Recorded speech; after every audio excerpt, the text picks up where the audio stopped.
Welcome to the Open Forum in the Villages, Florida podcast.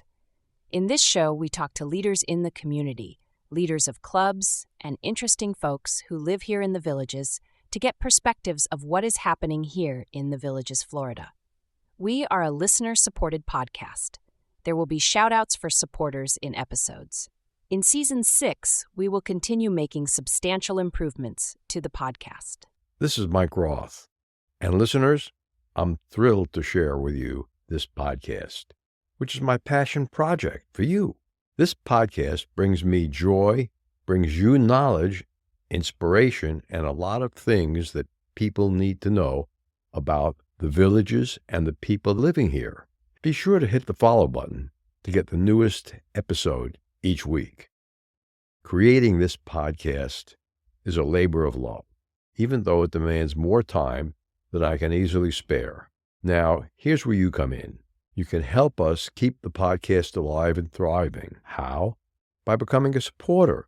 The easy way for you to support us is to visit our podcast webpage, openforuminthevillagesflorida.com, and click on the supporter button at the top of the page, or the purple supporter box on the right side of the page.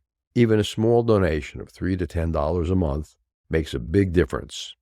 And guess what? You can cancel your subscription at any time. No strings attached. Your support means the world to us. Stay curious, stay inspired, and keep those headphones on. I hope everyone enjoys today's show. This is Mike Roth on Open Forum in the Villages, Florida. I'm here today with Donna Hoover. Donna, thanks for joining me. You're welcome, and thanks for having me. Now, I invited Donna on the show because she's in our improvisational theater club, and she's doing a lot of other things and had an interesting past. Donna loves things that are creative. She made her living, before coming to the Villages, in print advertising, then moved on to the world of television production, commercials, engaging her skills in script writing, shooting, and editing. She moved here to the Villages with her husband last New Year's Eve to enjoy the warm weather. Boy, is it warm here this summer. It is. And engage in more of what she loves doing, which is singing, improv, acting, photography, painting, nutrition, healthy eating, which I think we all should do more of. And she's also completing her first book. Donna is accustomed to being the interviewer, not the interviewee. For years, she interviewed subjects for personal interest stories and writes for a magazine in California. Do you still write for the magazine in California, Donna? Yes, I do. Okay. And what was your favorite interview that you had done in California? My favorite interview I did was for a man named Bill Goldberg, and he was a World War II bomber pilot. And he told me he was close to 100. He was probably 90 years old when I interviewed him a couple of years ago. And he told me all about his experiences and obviously being shot at and shooting back, of course. But it was a really insightful, amazing interview. He was 17 years old and lied to get into the service so that he could go defend his country after what happened at Pearl Harbor. And it was just amazing to be in the presence of somebody that had lived that life and had that experience. So it was a great interview. Did you keep a copy of that interview for yourself? Yes, absolutely. Yeah.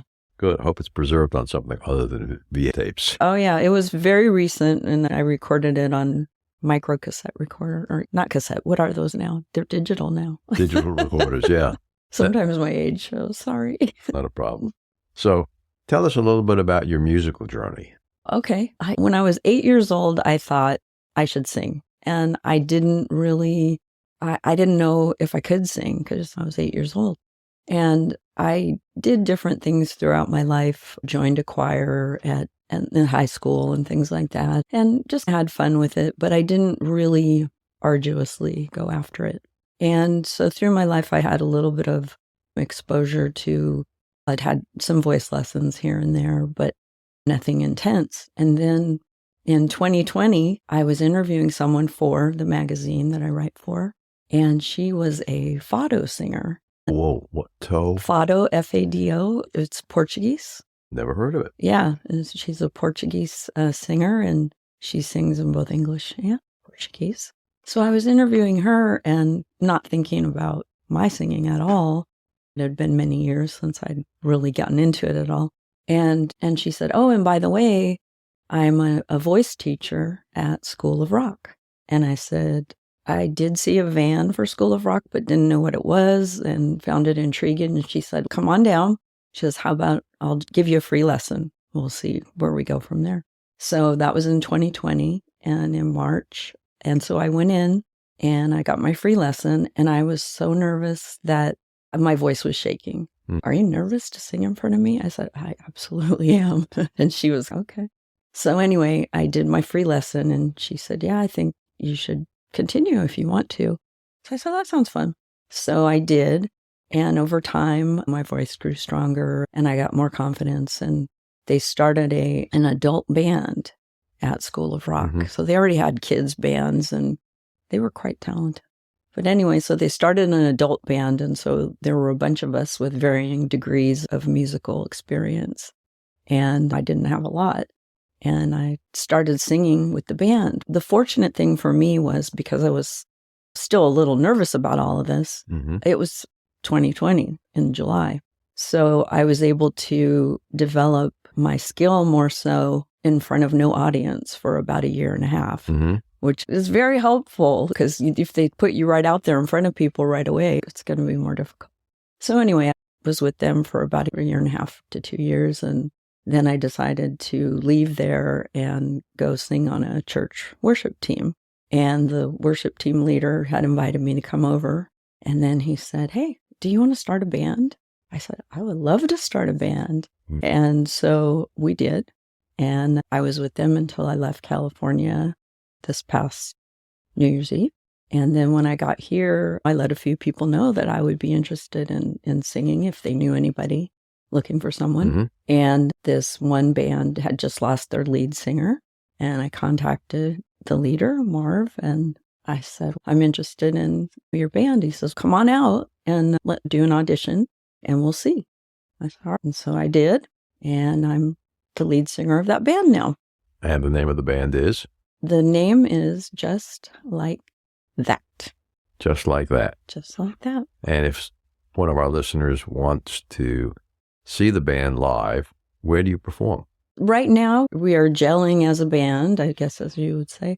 And our first performance is going to be, I think, probably before this podcast. So it's September. And let's see. So, yeah. First performance was in September. In retrospect, but it hasn't happened yet. Yeah, September 15th, we're doing a driveway party at my house. And that's for the social group that we belong to. On October 5th, we have another party that we're booked for. I'm trying to think future. We don't have anything booked beyond the point of the date that we're having this discussion. What they could do is go to Facebook and look for us and see. So you have a Facebook page. Yeah, and it would be Just Like That Band, Florida. Because I understand we were trying to choose our name, and I understand there's another band called Just Like That from Cape Cod, which I thought was interesting because that's where I'm from originally. Anyway. And what type of music does your band play? We play a variety of music. I'd say mostly classic rock stuff. We do things from Journey, Fleetwood Mac, even some older things like we go 60s, 70s up to some current. We've done Lady Antebellum, and we've got a little country mixed in there, the Judds. We do a song by Queen. Yeah, so it's all over, but really, I would say mostly focused in the 60s, 70s, kind of classic. And you also said that you were a writer of a book. Tell us about your book. Okay. What happened was, this is an actual story, so I guess you can call it a sort of a memoir, but it's more about my sister than about me. But I am in there as well, telling the story because I'm older than she is. And the story is about my sister, who was a drug addict. She was an alcoholic. She had a variety of things going on, including domestic abuse, and her life was pretty messed up. And she started this journey destroying herself at a very young age, about 12 years old. So we obviously sent out a lot of prayers for her and were just really hoping things would turn around, and we did that for decades. And I think just to talk about it, the story, I think what makes it interesting beyond, here's a story of another person who was an addict or something, is that her personality is very whimsical and fun and engaging. And she's the kind of person, like the life of the party, the person you'd want to know in a good way. Mm-hmm. She's very creative and very fun. And so in the book, in the story, you really fall in love with who she is, or who her potential to be her true self is. Mm-hmm. You root for her because what is this sweet, awesome girl doing, messing up her life like this? So you do really root for her. And in the end, she does turn her life over to Christ and revives her life. Toward the end of the book, I was almost done writing it, and she had a brain aneurysm. And she was only 49 years old at the time. And it was pretty severe, yet in the end, she's functioning perfectly well. I mean, everything's healed. They did surgery and all that sort of thing. And so is the book finished? The book was finished last year. And then I sent it to beta readers to review it. Mm-hmm. And right now I'm working on it every day, arduously again, to try to integrate the comments and concerns that the beta readers had. Many wanted more information. So I'm re-interviewing her, like, what was more to this story? So doing that sort of thing. And are you a member of any of the writers' clubs here in the Villages? Right now, I am planning on, I've already contacted the Writers League of the Villages. Mm-hmm. And I plan on attending their August meeting. So that'll be my first one. I had not been working on the book for the time that I've been here because we've been getting settled in. And so, yeah. So now now that I'm back writing it and everything, I'm ready to join the club and see what they have to offer. Yeah. We've had many of our podcast guests who are members of the Writers League. And we've talked about several of their books. Let's take a short break and listen to an Alzheimer's tip from Dr. Craig Curtis. Dr. Curtis, what is the biggest limitation for Alzheimer's research in America? The biggest limitation for Alzheimer's research is our shortage of patients that get involved in clinical research trials. For example, a couple of years ago, a report came out that showed there were approximately 25,000 open positions for patients with Alzheimer's disease to get involved in research, yet only about 7,000 to 8,000 of those positions went filled for the year. So every year we run a deficit in the United States in filling these clinical trials, which in turn slows our overall ability to complete the clinical trials. With over 20 years of experience studying brain health, Dr. Curtis's goal is to educate the Villages community on how to live a longer, healthier life. To learn more, visit his website, craigcurtismd.com, or call 352-500-5252 to attend a free seminar. Thank you, Dr. Curtis. I'm back with Donna Hoover. Donna, you've had experience in television, both on and off screen. Why don't you tell our listeners a little bit about your television experience in Northern California? A lot of it was centered around producing television commercials, and that was fun. I was in some commercials as well. But I think it's like a two-sided thing. Some of the most interesting parts of it were when I got to meet people. I did commercials with Rich Aurelia, who was with the San Francisco Giants. I had CC Sabathia, who you might know. You're from New York, right? Yeah. He was a pitcher for the New York Yankees. And then Huey Lewis. Yes, come on. Oh, yeah, Huey Lewis. All yes. right, I got one. Yay. Okay, so I did one with Huey Lewis for Special Olympics. So that was a fun side of it. You get to be on the in-track meeting cool people. But on the other hand, I was also in some of the commercials. So I got to be a spokesperson for this car dealership or for this dentist or whatever. So there was a lot of that going on too. You were the talent. I was the talent sometimes, yeah. And I did a lot of voiceover work back then. And I really enjoyed it. It was fun to learn how to shoot and how to edit. So at a certain point, I was in a one-woman band, as it were. I would go out at the account executives when I was in TV commercial production. The account executives would come on and say, here's our new client, whoever they were.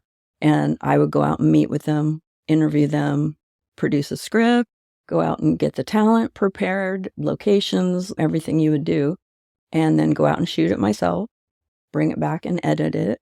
And then once it was all done, they'd take it back out and get approval for it. Cool. We'll have to put you to work editing the videos of the improv shows. So yeah, it was fun.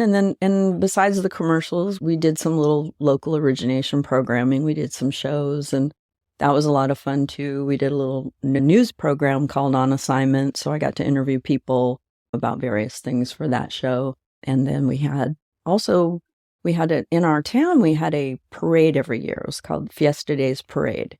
And it's been touted as like the biggest parade in Northern California. It was pretty big. And so I was the MC for that for 8 or 9 years. And that was fun. And obviously that was televised and whatnot. So they had floats and balloons? Oh, yeah. They had everything. The horses, floats, the balloons, everything, the bands. So I did that. And then another thing was we had the United Way Telethon would come to town. And one year I got to MC that too. And that was fun. The fun part for me with that was they were like, we want you to look really good. So we're going to send you over here. And they ended up getting me this dress that I got to wear for one night. It was a $3,000 dress. And to me, I didn't have any $3,000 dresses. So I got to wear this gorgeous dress for one night. So I felt very glamorous.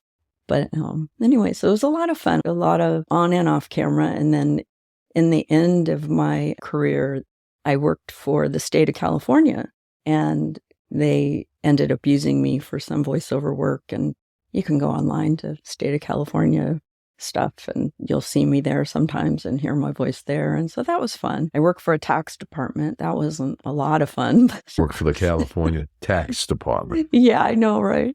Oh, yeah. Anyway, yeah. So there's that. You're also going to be in our show on November 19th, the improv show at Rohan. That show is going to be from 6:30 to 8 p.m. And we're going to incorporate some music into that show, some singing. And I know we're going to have you up on stage and doing some singing. Why don't you tell our listeners what your favorite part of improv is? Oh, I'm still learning. I'm new at improv. Everything I've done in the past has been scripted. Everything's pre-written, so I didn't really have to, except for when I did the telethon and the parade. I got to do a little improv there, or a lot.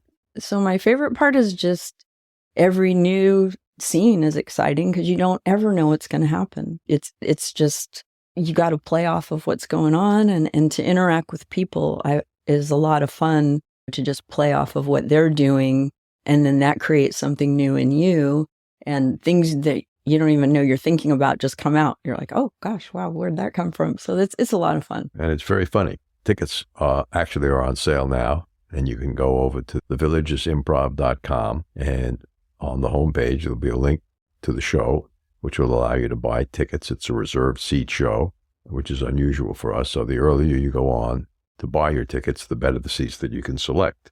They better do that right now. As soon as possible. We're about half sold out now. Now, most people will be listening to this in September. Donna, why don't you share with our listening audience your thoughts on aging?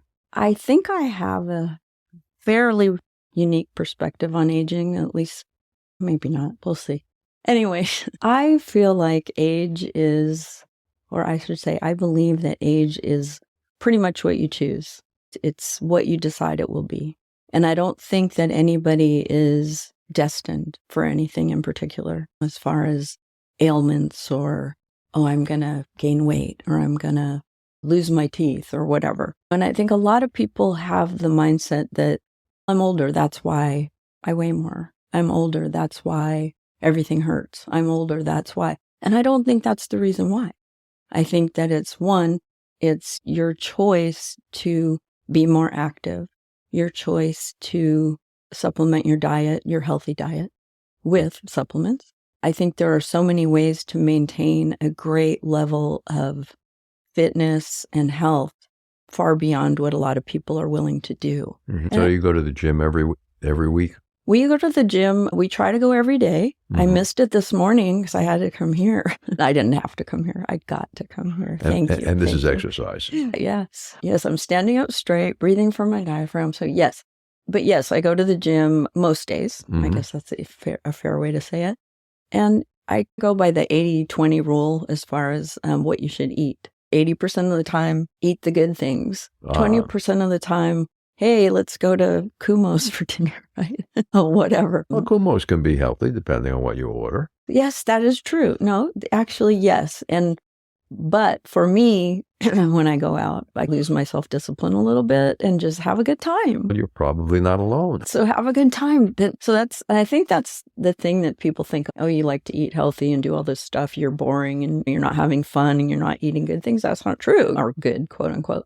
It's more of devoting your life to taking care of yourself and then having your fun also. Yeah. One of the advantages I find of going to Kumu at Improv on Monday nights after our regular meeting ends at 8:20, we go over to Kumu's, a Japanese restaurant in Lake Deaton Plaza, which is adjacent to Rohan, and we have something to eat and drink. The advantage of Kumu's is they don't have terribly fattening desserts.